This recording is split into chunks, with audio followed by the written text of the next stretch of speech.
పశువులపై పెద్ద పులి దాడి జరిగిన ప్రాంతాన్ని అటవీశాఖ అధికారులు పరిశీలించారు. గాయపడిన పశువులకు పశు వైద్యులు తక్షణ చికిత్స అందిస్తూ సెలైన్ పెట్టి గాయాలకు కుట్లు వేశారు. అటవీ పంచాయతీ అధికారులు సంఘటనా స్థలంలో పర్యవేక్షణ నిర్వహించారు.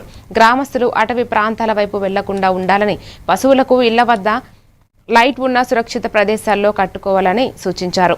పెద్దపులి కదలికలను ఎప్పటికప్పుడు మానిటరింగ్ చేస్తున్నామని, ఎలాంటి భయాందోళనకు చెందవద్దని అధికారులు గ్రామస్తులకు విజ్ఞప్తి చేశారు. అక్కడ అడవిలో బొల్లగొండ వెస్ట్ ఆర్ఎఫ్లో మేస్తున్నారు. అయితే ఆ టైగర్ ఏదైతే ఉందో అక్కడ జరిగిందని వస్తే ఇన్ఫర్మేషన్ రావాలంటే ఇక్కడ రావడం జరిగింది. బట్ టైగర్ అయితే మోటార్ చేస్తున్నామండి ఫారెస్ట్ డిపార్ట్మెంట్ తరఫున.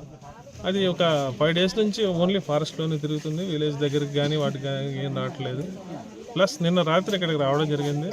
అయితే ఇప్పుడు జరిగిన దాడి ఏంటంటే ఈ ఆవులు ఫారెస్ట్ బొల్లగొండ వెస్ట్ ఆర్ఎఫ్లో మేస్తూ ఉండడం వల్ల చిన్న దాడి జరిగింది చిన్నపిల్ల మీద. ప్రస్తుతానికి అవన్నీ తల్లి పిల్ల బాగానే ఉన్నది. మేము కోరుకునేది ఏంటంటే ఇక్కడ విలేజెస్ని పశువులను కానీ వాటిని కానీ రాత్రిపూట వదలొద్దు ఫారెస్ట్లో ఒక 2 రోజుల వరకు అని చెప్పండి. మేము కూడా ఇక్కడ గస్తీ నిర్వహిస్తున్నాము. ప్రజల నుంచి కోరుకునే సహకారం ఏంటంటే ఆవుల్ని వదలొద్దు అని చెప్పి 2 రోజులు కొంచెం వాళ్ళు కూడా రాత్రి అయితే కొంచెం బయటకు వెళ్లకుండా.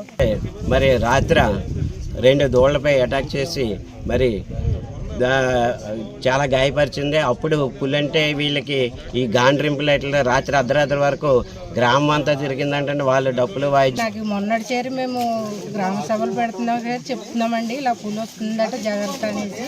కానీ రాత్రి ఇలా